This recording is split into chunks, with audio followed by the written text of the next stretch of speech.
नमस्कार, आप देख रहे हैं हॉर्नबिल टीवी। हमर छत्तीसगढ़ बुलेटिन में मैं उत्पल आपका स्वागत करता हूं।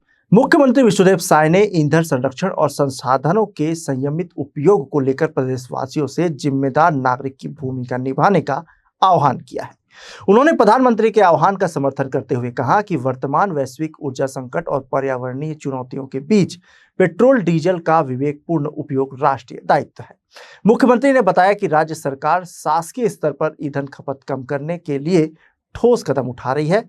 आधिकारिक दौरों में सीमित वाहनों का उपयोग किया जाएगा और सरकारी संसाधनों के संयमित उपयोग पर जोर दिया गया है।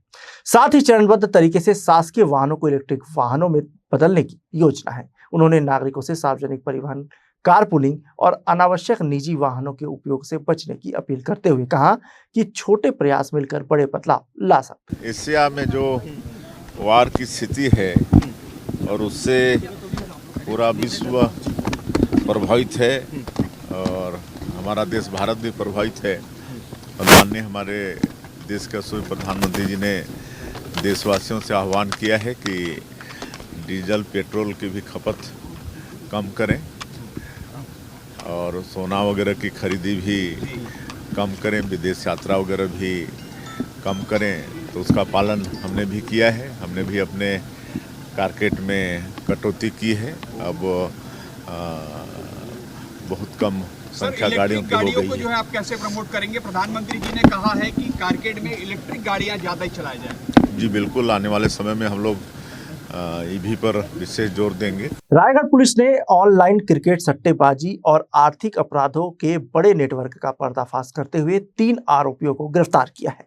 एसएसपी शशि मोहन सिंह के निर्देशन में साइबर सेल और पुलिस टीमों ने कार्रवाई कर 1,02,81,300 रुपए नकद, नोट गिनने की मशीन, मोबाइल फोन सहित कुल 1,03,86,300 रुपए की संपत्ति जब्त की है। जांच में हवाला और ब्लैक मनी नेटवर्क के लिंक भी सामने आए हैं। मामले में संगठित अपराध की धारा भी जोड़ी गई है। फरार आरोपी जसमीत सिंह बग्गा उर्फ गुड्डा सरदार की तलाश जारी। रायगढ़ पुलिस के द्वारा लगातार जुए सट्टे के खिलाफ जो अभियान चलाया जा रहा है, उसी कड़ी में विगत दिनों खरघोड़ा थाने में 4 आरोपियों को और कोतवाली में 2 आरोपियों को गिरफ्तार किया गया था। उनकी गिरफ्तारी के दौरान ही उनके पूछताछ में ये बात सामने आई थी कि यहाँ का एक प्रमुख खाईवाल करण चौधरी उर्फ करण अग्रवाल और जसमीत बग्गा उर्फ गुड्डा सरदार, इन लोगों का नाम भी एफआईआर में खोला गया। और विवेचना के दौरान में जब विवेचना की जा रही थी तो इनके वित्तीय लेन देन और डिजिटल एविडेंसेस के आधार पर मामले की आगे विवेचना में ये बात तय हुई कि करण अग्रवाल ही संपूर्ण गिरोह को संचालित करता है और इसलिए इस मामले में संगठित अपराध की धारा भी जोड़ी गई है। और अंततः करण अग्रवाल चक्रधर नगर से कल इसे हिरासत में लिया गया, पूछताछ किया गया। पूछताछ में इसके विवेचना के दौरान जो मेमोरेंडम कथन दिया, उस कथन के आधार पर कल रेड की कार्रवाई की गई, जहां पर 1,02,00,000 रुपया नगद बरामद किया गया, जहां पर नोट गिनने की मशीन और 4 मोबाइल भी। 2 व्यक्ति पिता पुत्र पुष्कर और सुनील अग्रवाल को भी हिरासत में लिया गया, पूछताछ किया गया। और उससे यह तय हुआ कि करण अग्रवाल के अलावा अन्य भी जो यहाँ आसपास के खाईवाली करने वाले क्रिकेट सट्टा के सटोरिये हैं, उनके पैसों का अवैध तरीके से हवाला जैसे चैनल का उपयोग करते हुए पैसा का लेन देन किया जाता था। और ये जो संगठित गिरोह है कई बार किसी मेडिकल स्टोर या किसी पेट्रोल पंप के माध्यम से वित्तीय का लेन देन करता था। आने वाले दिनों में इस मामले में कुछ और गिरफ्तारियां हो सकती है। विवेचना जारी है। इन आरोपियों को छत्तीसगढ़ जुआ प्रतिषेध अधिनियम की धारा 4(7) के तहत मामला पंजीबद्ध करके न्यायिक रिमांड पर भेजा जाएगा। बिलासपुर में बढ़ती चाकूबाजी और आपराधिक घटनाओं पर लगाम लगाने पुलिस ने जिले भर में विशेष अभियान चलाकर 500 से अधिक अपराधियों को गिरफ्तार कर जेल भेजा है। पुलिस ने विभिन्न थाना क्षेत्रों में दबिश देकर मारपीट, अवैध हथियार रखने, धमकी और अन्य आपराधिक गतिविधियों में शामिल बदमाशों पर कार्रवाई की। अभियान के दौरान कई आरोपियों के पास से चाकू और धारदार हथियार भी बरामद किए गए हैं। आरोपियों के खिलाफ आर्म्स एक्ट सहित विभिन्न धाराओं में केस दर्ज किए गए हैं। एएसपी पंकज पटेल ने कहा कि अपराधियों के खिलाफ आगे भी सख्त कार्रवाई जारी रहेगी। बिलासपुर पुलिस द्वारा वरिष्ठ पुलिस अधीक्षक महोदय के निर्देशन में लगातार यहाँ पे शांति व्यवस्था कायम रखने के लिए असामाजिक तत्व और ऐसे व्यक्ति जो आदतन चाकू लेके घूमते हैं, चाकूबाजी करते हैं, उसके विरुद्ध लगातार बिलासपुर पुलिस द्वारा कार्रवाई की जा रही है।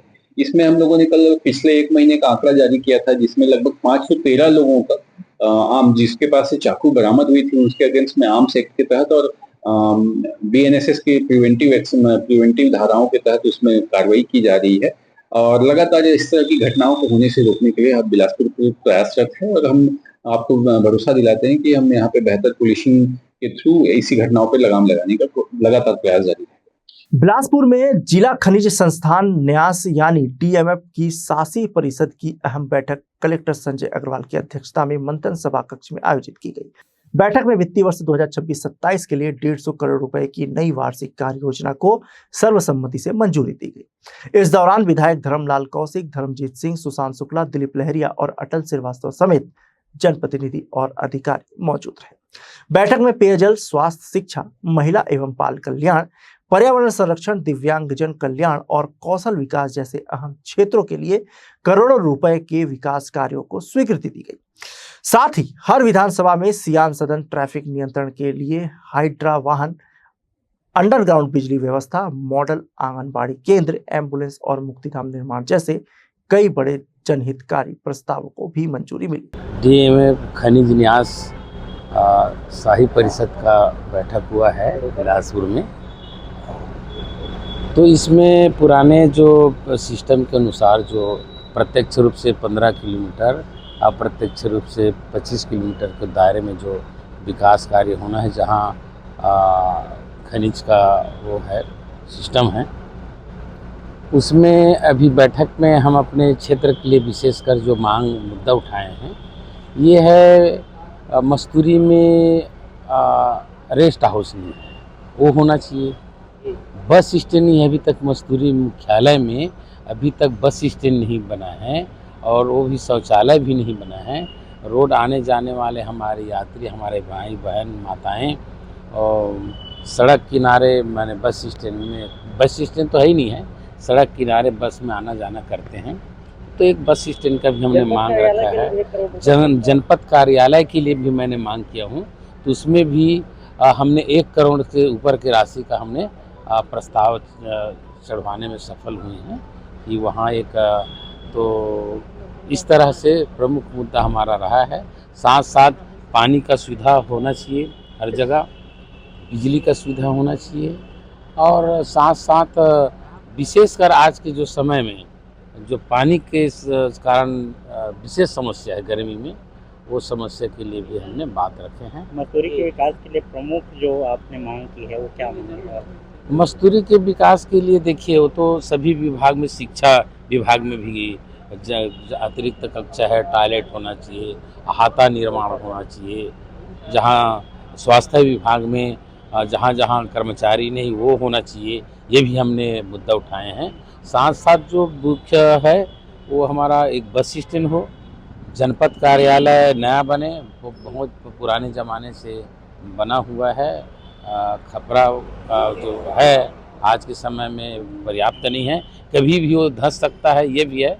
ये मुद्दा हमने उठाए हैं और पानी के लिए विशेष समस्या रखा गया है। न्यायधानी बिलासपुर में भ्रष्टाचार का जाल लगातार फैलता नजर आ रहा है। सरकारी दफ्तरों में बिना घूस दिए काम नहीं होने की शिकायतें अब आम हो चुकी है।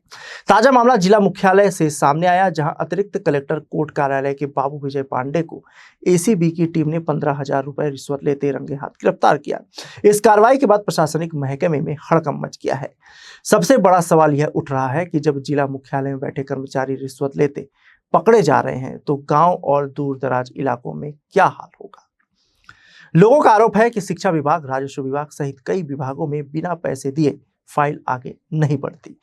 आम जनता को छोटे छोटे कामों के लिए भी दफ्तरों के चक्कर लगाने पड़ रहे हैं। वहीं छत्तीसगढ़ के मुख्य सचिव विकासशील ने अधिकारियों को जीरो टॉलरेंस नीति के तहत काम करने के निर्देश दिए हैं। इसके बावजूद भ्रष्टाचार थमता नजर नहीं आ रहा। मामले पर बिलासपुर कलेक्टर संजय अग्रवाल ने कहा है कि भ्रष्टाचार की शिकायत मिलने पर तत्काल सख्त कार्रवाई की जाएगी। अब देखना होगा कि प्रशासन इस भ्रष्टाचार पर कितनी मजबूती से लगा पाता है। अभी जैसे जिला मुख्यालय में आया तो इसको लेकर अधिकारी इसमें सबके लिए लगातार दिशा निर्देश है, जो गवर्नमेंट के नाम है उस नाम के साथ काम है और इसमें कोई भी ऐसी चीज जिससे शासन की छवि खराब होती है वो नहीं हो, ये हम सब लोग। छत्तीसगढ़ की राजधानी रायपुर में गर्मी के दौरान वार्डों में पानी सप्लाई के लिए जारी किए गए नगर निगम के टैंकर टेंडर को लेकर नया विवाद खड़ा हो गया है। नेता प्रतिपक्ष आकाश तिवारी ने टेंडर प्रक्रिया में गड़बड़ी और अधिकारियों ठेकेदारों की कथित साठगांठ के गंभीर आरोप लगाए हैं। नेता प्रतिपक्ष आकाश तिवारी का कहना है कि नगर निगम हर साल पानी सप्लाई के लिए टेंडर जारी करता है, लेकिन चयन प्रक्रिया पारदर्शी नजर नहीं आती। उनका आरोप है कि पिछले साल जिन 6 फर्मों को काम मिला था, इस साल भी उन्हीं कंपनियों को टेंडर दे दिया गया। उन्होंने जिन फर्मों के नाम लिए उनमें मेसर्स केशव प्रसाद पांडे, प्रज्ञा कंस्ट्रक्शन, परिमल कश्यप, अरविंद सिंह ठाकुर, प्रवीण दीक्षित और रफीक अहमद शामिल हैं। आकाश तिवारी ने आरोप लगाया कि हर बार इन्हीं नामों का चयन कैसे हो जाता है। निविदा की शर्तें भी कथित तौर पर कुछ चुनिंदा ठेकेदारों को फायदा पहुंचाने के हिसाब से बनाई जाती है। सभी निविदा दाताओं के रेट और आवेदन की तारीखें एक जैसी होना भी कई सवाल खड़े करता है। नेता प्रतिपक्ष ने दावा किया कि पिछले साल लगभग 1 करोड़ रुपए का टेंडर जारी किया गया था, लेकिन बाद में टैंकर संचालन के नाम पर करीब 2.6 करोड़ रुपए का भुगतान किया गया। उन्होंने कहा कि अगर वास्तविक खर्च इतना था तो इस बार टेंडर राशि उसी आधार पर तय होनी चाहिए थी। वहीं इस पूरे मामले में महापौर मिलन चौबे ने टेंडर में पारदर्शिता बरती जाने की बात करते हुए कहा कि टेंडर में किसी तरह का कोई गैप नहीं है। हाँ, ये जरूर है कि लोग पिछले कई सालों से टैंकर का काम कर रहे हैं। कहीं कोई गलती हुई होगी तो जांच कराकर कार्रवाई करने की बात कही। नगर निगम में टैंकर के टेंडरों को लेकर एक बड़ा बंदरबाट किया जा रहा है। पिछले 3 साल से 6 वेंडर हैं जो लगातार एक रिंग बनाकर रायपुर नगर निगम में प्रक्रिया को अपने हाथों में ले लिया है और जो भी टैंकर चलेगा इनका ही चलेगा, ये इनकी मनोबली है। और अधिकारी और महापौर उसकी परिषद के साथ मिलीभगत करके ये लोगों ने इसका पूरा निष्पादन किया इस काम का। और सबसे मूल बात यह है कि पिछले साल टैंकर हुआ था 1 करोड़ का और भुगतान हुआ है 2 करोड़ 6 लाख का। तो इस साल टेंडर कम क्यों किया गया? बहुत सारे अभी भी टैंकर ऐसे चल रहे हैं जिनमें जीपीआरएस सिस्टम नहीं लग रही है, क्योंकि जबकि नियम है कि सभी में जीपीआरएस सिस्टम लगेगा।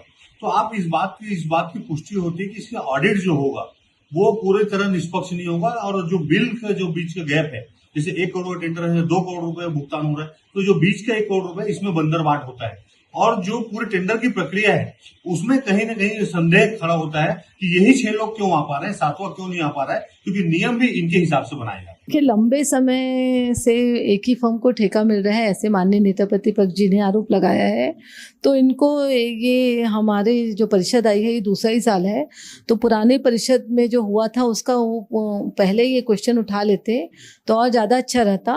मगर हमने टेंडर प्रक्रिया में पूरी पारदर्शिता बरती है और ये ऑनलाइन टेंडर होता है। अब ऑनलाइन टेंडर में जो भी पार्टिसिपेट किया उसके बाद जिसका हमको लोवेस्ट रेट मिला उससे हम काम ले रहे हैं और उसके बाद इसको सभी जोनों में ट्रांसफ़र कर दिया गया। हमारा पूरा प्रयास रहता है कि इसमें टेंडर प्रक्रिया में हम पारदर्शिता बरतें। मगर अगर कोई भी दिक्कत माननीय नेता प्रतिपक्ष जी को ऐसा लग रहा है तो वो साक्ष्य के साथ हमको प्रस्तुत करें और उसमें हम 24 घंटे के अंदर कार्रवाई भी करेंगे।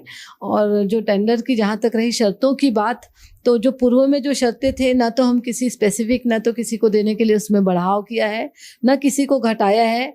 फिर भी ऐसा कुछ लग रहा है कि किसी शर्त में किसी को स्पेसिफिक लोगों को देने के लिए अधिकारियों ने इस प्रकार की शर्तें रखी हैं, उसमें भी हम विचार कर सकते हैं। पर चूंकि पानी एक अनिवार्य सेवा है और हमको इसको समय सीमा में देना ही है, इसलिए हम इसमें बहुत जिसका लोवेस्ट आता है उनसे काम लेने का प्रयास करते हैं और शर्तों के अधीन ही प्रयास करते हैं। अगली बार से और कुछ ऐसा लग रहा है तो इसमें हम टेंडर प्रक्रिया को फिर से हम एक बार पुनर्विचार इसमें करके नया जो भी होगा उसमें हम ऐड करेंगे।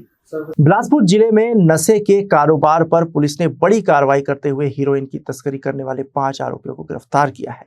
पकड़े गए आरोपियों में 2 आरोपी पंजाब के रहने वाले बताए जा रहे हैं, जबकि 3 आरोपी मुंगेली जिले के निवासी हैं।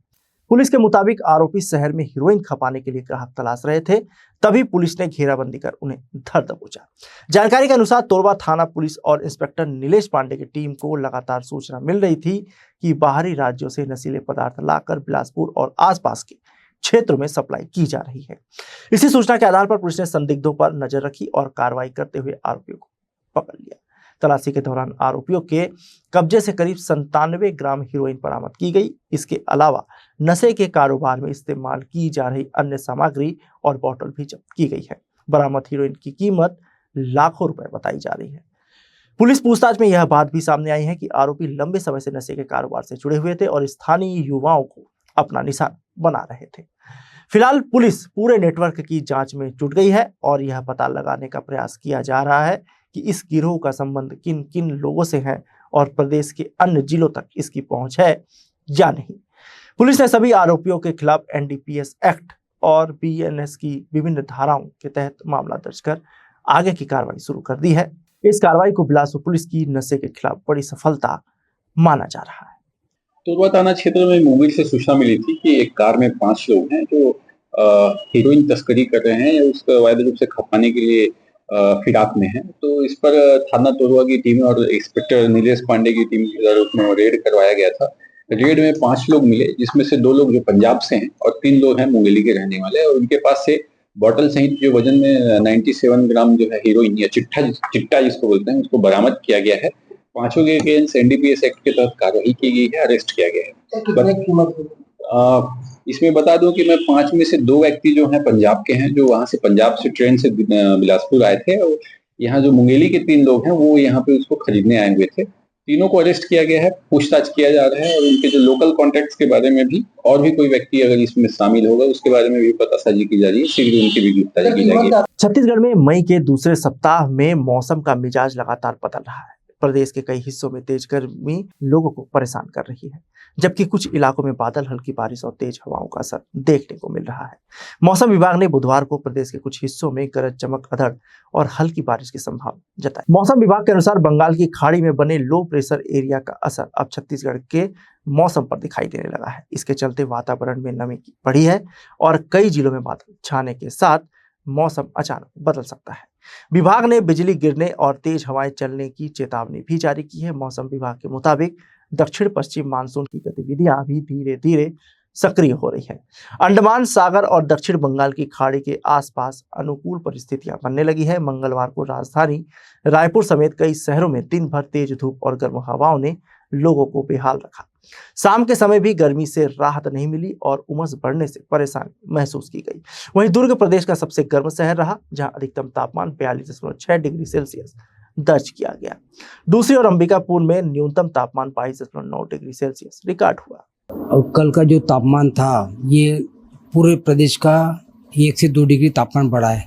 जो तापमान 40 के अंदर था, लगभग 39 डिग्री तक था अधिकतम तापमान, जो मध्य छत्तीसगढ़ का मतलब रायपुर संभाग का, दुर्ग संभाग का, बिलासपुर संभाग का, ये जो तापमान है अभी लगभग 41 डिग्री के आसपास जा चुका है।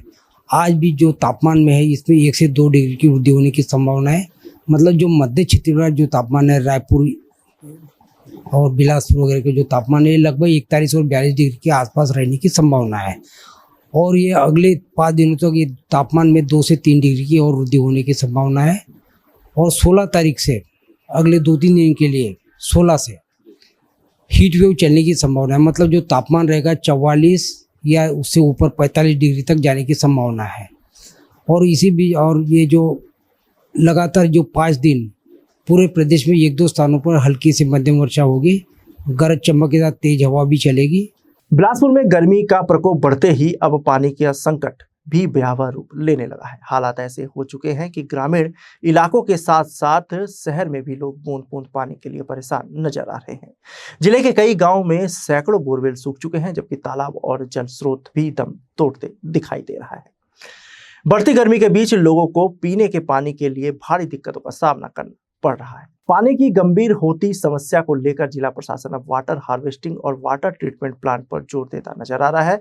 कलेक्टर संजय अग्रवाल ने कहा है कि सिर्फ नए बोर खनन से समस्या का स्थायी समाधान संभव नहीं है, क्योंकि जिले में पहले से ही सैकड़ों बोर सूख चुके हैं। ऐसे में बारिश के पानी को संरक्षित करना ही आने वाले समय का सबसे बड़ा समाधान होगा। कलेक्टर ने बताया कि गांव-गांव में वाटर हार्वेस्टिंग सिस्टम और वाटर ट्रीटमेंट प्लांट शुरू किए जा रहे हैं, ताकि बरसात के पानी को बचाकर साल भर उपयोग में लाया जा सके। प्रशासन के अनुसार जिले के 60 से अधिक गाँव में वाटर हार्वेस्टिंग का काम तेजी से चल रहा है और कई जगह यह योजना पूर्णता की ओर है। परेशान है, 4-5 दिन हो गए, बिल्कुल पानी आ ही नहीं सका। ये दूर है आधा किलोमीटर वो आगे से। हाँ, कौन मोहल्ला है? यह चिंगराज पारा है, चिंगराजे पारा के महुआ छोड़ के चाल दो। हाँ, समस्या है कि बहुत समस्या गड़बड़। अब देखना कुछ नहीं भेजेगा। हाँ, अब कहाँ कर भैया, नहीं भेजा तो क्या कर सका। इस बार हम लोग लगातार गर्मी को देखते हुए पेयजल के बारे में हम लोग चर्चा भी कर रहे हैं अधिकारियों से, और साथ में हमारी तैयारी भी है कि किस तरह से हम लोग ग्रामीण क्षेत्र में और शहरी क्षेत्रों में पेयजल की जो समस्या आने वाले समय में आ सकती है उसकी हम पहले से ही तैयारी कर लें ताकि लोगों को तकलीफ नहीं हो, और इसके लिए हम लोग आवश्यक जो भी तैयारियां हैं वो हम लोगों ने की है। क्या सर क्षेत्र में और भी बोर यदि जरूरत पड़ी तो बनाए जाएंगे? बोरिंग से चूंकि वाटर टेबल नीचे जा रहा है तो ट्यूबवेल खोदे जाने मात्र से उसमें पानी आएगा, इसकी कोई संभावना नहीं है, क्योंकि नीचे सोर्स में पानी रहेगा तो ट्यूबवेल से पानी आएगा। पिछले साल का यहाँ का जो हम लोगों का एक्सपीरियंस है, बहुत सारे ट्यूबवेल गर्मी में खोदे गए थे, उसमें अधिकांश फेल हुए थे। तो अल्टीमेटली इस समस्या का समाधान जब तक कि हम अपने वाटर रिसोर्सेज को रिचार्ज नहीं करेंगे तब तक ये समस्या बनी रहेगी। इसके लिए हमें बढ़िया प्लांटेशन करना होगा, बढ़िया वाटर हार्वेस्टिंग के स्ट्रक्चर्स बनाने होंगे, वाटर कंजर्वेशन से रिलेटेड स्ट्रक्चर्स बनाने होंगे, कच्चा नाला बंधान वगैरह भी बनाने होंगे। अभी VOI टेक्निक से हम लोग अलग अलग क्षेत्रों में कुछ स्वीकृति हम लोग करने जा रहे हैं ताकि बरसात के पानी को हम लोग ज़्यादा से ज़्यादा रोक सकें। लेकिन दूसरी तरफ जिला मुख्यालय की तस्वीर प्रशासनिक दावों की पोल खोलती नजर आ रही है। हमारी टीम ने जब बिलासपुर के टाउन हॉल, कलेक्टर कार्यालय और नए कंपोजिट बिल्डिंग परिसर का निरीक्षण किया तो वहां बनाए गए वाटर हार्वेस्टिंग और ट्रीटमेंट सिस्टम बदहाल हालत में दिखाई दिए। कई जगह सिस्टम जर्जर हो चुका है तो कहीं मशीनें बंद पड़ी है। हालात ऐसे हैं कि करोड़ों की योजना अब रखरखाव के अभाव में बंद होने की कगार पर पहुंच गई है। स्थानीय समाज सेवियों और नागरिकों ने प्रशासन से मांग की है कि जिला मुख्यालय में बंद पड़े वाटर हार्वेस्टिंग सिस्टम को तत्काल रिपेयर कर शुरू कराया जाए ताकि लोगों को राहत मिल सके। अब सबसे बड़ा सवाल यही है कि क्या इस खबर के बाद प्रशासन हरकत में आएगा या फिर वाटर हार्वेस्टिंग के ये प्लांट सिर्फ कागजों तक ही सीमित रह जाएंगे। बिलासपुर से भारतेंदु कौशिक की रिपोर्ट। न्यायधानी बिलासपुर में पेट्रोल संकट अब लोगों की बड़ी परेशानी बनता जा रहा है। शहर के करीब 8 पेट्रोल पंप पिछले एक दिन से बंद पड़े हैं, जिसके चलते आम लोगों की मुश्किलें लगातार बढ़ रही है। हालात ऐसे बन गए हैं कि वाहन चालक पेट्रोल की तलाश में एक पंप से दूसरे और दूसरे से तीसरे पेट्रोल पंप तक भटकने को मजबूर है, लेकिन कई जगह उन्हें खाली हाथ लौटना पड़ रहा है। शहर के अलग अलग इलाकों में ऐसी तस्वीरें भी सामने आई है जहां पेट्रोल खत्म होने के बाद लोग अपने 2 पहिया वाहनों को सड़क पर धक्का देते नजर आए। पेट्रोल पंप बंद होने का असर अब रोजमर्रा की जिंदगी पर भी साफ दिखाई देने लगा है। ऑफिस जाने वाले कर्मचारी, छात्र और व्यापारियों को भारी परेशानी का सामना करना पड़ रहा है। जब आम नागरिकों से बात की गई तो लोगों ने साफ कहा कि अचानक बढ़ी इस समस्या ने उनकी दिनचर्या बिगाड़ दी है और घंटों लाइन में लगने के बाद भी पेट्रोल नहीं मिल पा रहा। वहीं इस पूरे मामले पर कलेक्टर संजय अग्रवाल ने कहा कि जिले में पेट्रोल, डीजल और गैस की पर्याप्त उपलब्धता है। उनके मुताबिक अचानक मांग बढ़ने और लोगों द्वारा ज्यादा मात्रा में पेट्रोल भरवाने की वजह से कुछ पेट्रोल पंप पर दबाव बढ़ गया है। कलेक्टर ने यह भी बताया कि बिलासपुर के करीब 8 पेट्रोल पंप फिलहाल ड्राई हैं, लेकिन 4 का भुगतान हो चुका है और जल्द ही सप्लाई शुरू कर दी जाएगी। सकरी से आ रहा हूँ और गाड़ी में पेट्रोल भी नहीं है और अपना वहाँ सभी तरफ मंगला भी गया हूँ, वहाँ भी देखा हूँ तो वहाँ भी पेट्रोल टंकी बंद है और यहाँ भी नेहरू चौक में भी अपना टंकी बंद है। बस वही है भी और कुछ वही समस्या है भी। अब पेट्रोल मतलब और 2-3 जगह भी देखा हूँ, अपना एक दिल्ली का पास वाला वहाँ का भी टंकी बंद है। बस वही है भी और क्या समस्या हो रही है यहाँ पेट्रोल के बहुत ज़्यादा घूमना पड़ रहा है। मैं कल से घूम रहा हूँ। जिले में अभी पेट्रोल और डीजल की आपूर्ति और इवन गैस की आपूर्ति भी ठीक है। डिमांड चूँकि बढ़ी हुई है उसके अनुरूप अभी सप्लाई हो रही है, लेकिन जैसा हम सब लोगों ने देखा, माननीय प्रधानमंत्री जी ने आह्वान भी किया है कि हम लोग जो भी ऐसी चीज़ें हैं जिसमें हमारी डिपेंडेंसी विदेशों पे है उसको हम कैसे कम कर सकते हैं। तो हमें अपनी इस डिमांड को, जब तक वहाँ पे इस तरह से युद्ध के सिचुएशन है, उस पर हम कैसे हम अपनी डिमांड को कम कर सकते हैं। अगर हम डिमांड कम करेंगे तो चूँकि इसमें डॉलर में पैसा जाता है तो इसके लिए हमको कम से कम ज़रूरत के हिसाब से ही हम यूज़ करें, ये अपील भी रहेगी आपके माध्यम से। अभी ज़िले में करीब 8 पेट्रोल पंप हमारे ऐसे हैं जो ड्राई हैं, जिसमें 4 का पैसा जमा हो चुका है। मैंने जानकारी ली थी, उनका फ्यूल आ रहा है। 4 में पैसे अभी जमा नहीं हुए हैं, इस कारण से उनके पास ड्राई है वो। तो मुझे लग रहा है जैसे वो राशि जमा करेंगे तो चीज़ें आ जाएंगी। अब बड़ा सवाल यही है कि अगर हालात सामान्य हैं तो आखिर शहर में पेट्रोल पंप पर ट्राई क्यों हो रहे हैं। फिलहाल लोग राहत का इंतजार कर रहे हैं। भारतेंदु कौशिक की रिपोर्ट। आज के बुलेटिन में बस इतना ही। मुझे दीजिए इजाजत। देखते रहिए हॉर्नबिल टीवी।